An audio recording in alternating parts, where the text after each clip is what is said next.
Hello दोस्तों, मैं Nancy Phogat स्वागत करती हूं आप सबका हमारे YouTube channel mentor Nancy Phogat में। हमारी आज की कहानी का शीर्षक है भाग्य। तो चलिए शुरू करते हैं आज की कहानी। काफ़ी जद्दोजहद और मशक्क़त के बाद पुलिस ने कालिया को गिरफ्तार किया था। लूटपाट, हफ्ता वसूली जैसे अनेकों केस दर्ज थे उसके नाम पर। चाकू दिखाकर दिन दहाड़े दुकानें लूट लेना जैसे उसके लिए खेल था।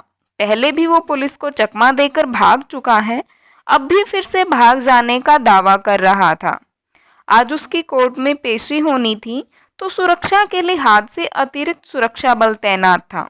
मेरी भी शहर में नई नई पोस्टिंग हुई थी और आज कालिया को कोर्ट लेके जाने की जिम्मेदारी मुझे संभालनी थी।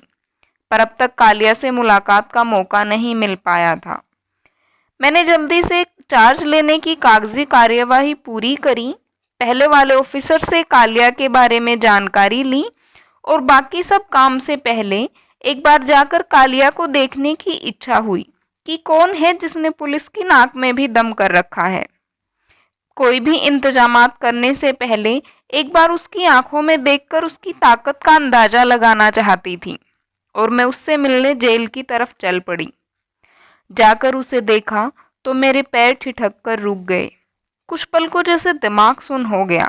ये तो एक जाना पहचाना चेहरा लग रहा था, एक ऐसा चेहरा जिससे सामना होने की दुआएं मैं बहुत बार तन्हाई में भगवान से किया करती थी। जब पुलिस की वर्दी पहली बार पहनी तो सबसे पहले मैं इस एक चेहरे को देखना चाहती थी, पर मैंने सपने में भी नहीं सोचा था कि वो चेहरा मुझे एक अपराधी की शक्ल में दिखेगा। नहीं नहीं, ये वो नहीं हो सकता। जरूर मुझसे पहचानने में गलती हो रही है। हाँ, ये कोई और ही है। अपने मन को समझाकर मैं थोड़ा आगे बढ़ी और उसके सामने जाकर खड़ी हो गई। अब चौंकने की बारी उसकी थी। उसके चेहरे पर भी वही भाव थे जो कुछ पल पहले मेरे चेहरे पर थे। मैंने उसकी आंखों में देखा और पूछा, क्या सच में ये तुम ही हो दीनू? उसने हाँ में सिर हिलाया। नहीं, ये बदनाम कालिया दिनेश नहीं हो सकता। ये सुनते ही उसकी आंखों से आंसू बहने लगे। जिससे थोड़ी देर पहले पूरा थाना खौफ खाए घूम रहा था, उस कालिया को बच्चे की तरह सुबक कर रोते देख सब हैरान रह गए। मैं उससे मिलने अंदर भी जाना चाहती थी, पर एक जिम्मेदारी का भाव भी दिमाग पर हावी था। कहीं ये सब इसकी साजिश न हो, यहाँ से बच निकल कर भागने की। मैंने एक सिपाही को इशारा करके मेरे अंदर जाते ही गेट पर बाहर से ताला लगाने का आदेश दिया। उसे चुप कराने को उसके कंधे पर हाथ रखा तो उसकी सुबकियां बढ़ गई। मेरी आंखों के सामने कई साल एक साथ घूम गए। घर में कुछ दिक्कत होने की वजह से मुझे 8वीं कक्षा में 3 साल अपने मामा के घर रहकर पढ़ाई करनी पड़ी थी। जब नए स्कूल में दाखिला हुआ तो सेशन के 2 महीने बीत चुके थे। लेट दाखिला हुआ तो मैं पढ़ाई में तो सबसे पीछे थी ही, दोस्त भी नहीं थे। क्लास में सहमी हुई सी मैं पीछे बैठी थी और कुशाग्र बुद्धि वाला दिनेश, क्लास मॉनिटर, एक शांत ठहरा हुआ सा व्यक्तित्व लिए सबसे आगे बैठा था। अध्यापक ने मेरा बचा हुआ काम पूरा कराने और मुझे पढ़ाने का जिम्मा दिनेश को सौंप दिया। इस तरह मेरी पहली मुलाकात दिनेश से हुई थी। लंच टाइम या जब भी कोई खाली पीरियड होता तो दिनेश आके बिना कहे मेरे पास आके बैठ जाता और किताब निकालने को कहता। शिक्षक की दी गई जिम्मेदारी को इतनी निष्ठा से निभाने वाला जिम्मेदार समझदार व्यक्ति को आज यहाँ अपराधी बना देखकर मेरा भी कलेजा फटने को हो रहा था। दिनेश से पढ़ते पढ़ते मेरी दोस्ती उससे हो गई थी। वो भी अंतर्मुखी था तो उसके ज़्यादा दोस्त नहीं थे, पर मेरे साथ दिनेश खुलने लगा था। लड़कपन के भाव सही गलत की कुटिलता से परे होते हैं। उस वक्त समझ नहीं थी कि ऐसा क्यों है, पर मन में दीनू के प्रति एक खिंचाव सा था। उसे बातें करना अच्छा लगता, उसे हंसते देख मैं भी खुश हो जाती और कभी गलती से उसका हाथ मेरे हाथ से छू जाता तो चेहरा लाल हो जाता। दीनू ने कहा था वो बड़ा होकर आईपीएस ऑफिसर बनना चाहता है। इसी वजह से जब वो उससे अलग हुई तो कहीं न कहीं दीनू से फिर से टकरा जाने की उम्मीद में ही उसका झुकाव पुलिस की नौकरी की तरफ हुआ था।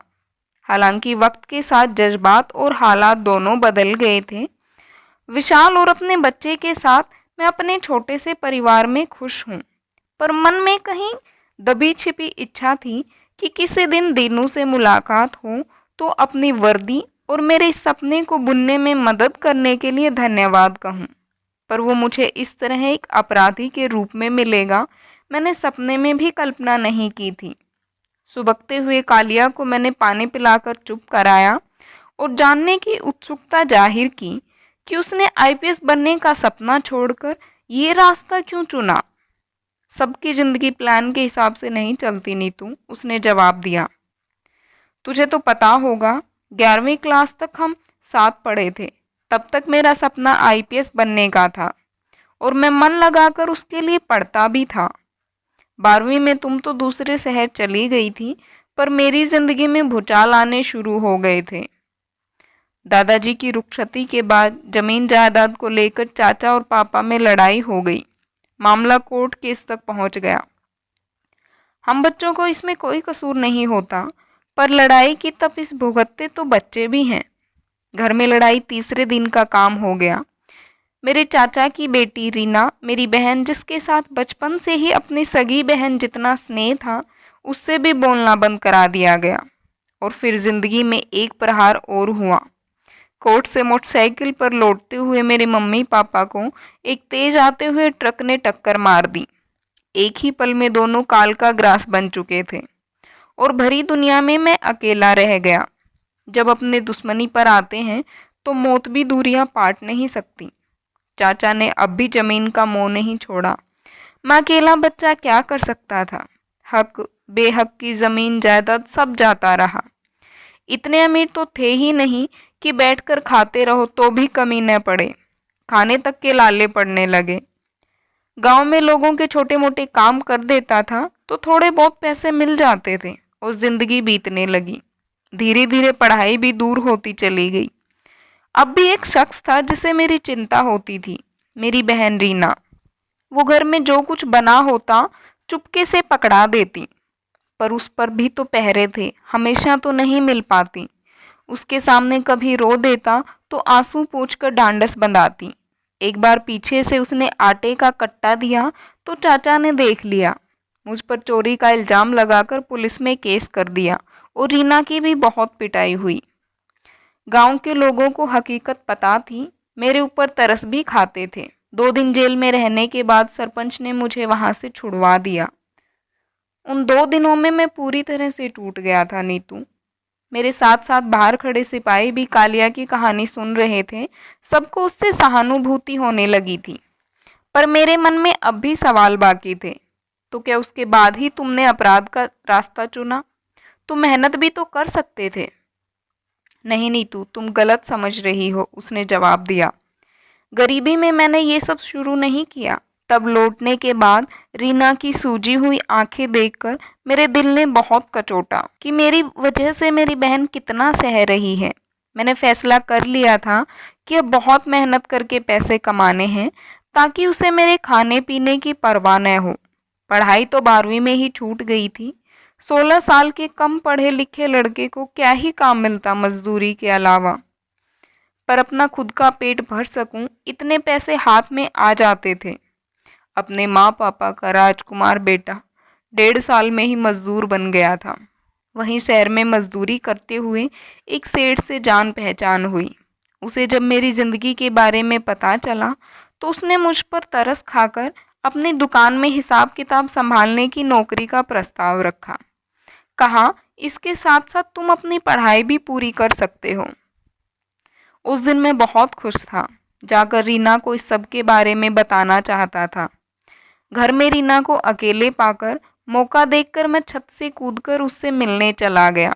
मेरी नौकरी का सुनकर वो बहुत खुश हुई और खुशी में गले लगा लिया। शायद मेरी खराब किस्मत थी कि उसी वक्त चचेरे भाई ने देख लिया। जब लोग नीचता पर उतरते हैं तो उसकी कोई हद नहीं होती। भाई बहन का वो स्नेह से गले लगना भी लोगों को पाप नजर आया।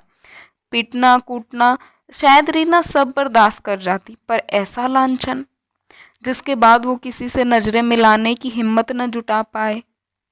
जब घर के लोग विश्वास न करें तो बाहर वाले तो बातें बनाते ही हैं। गले लगने की बात बतंगड़ बन गई।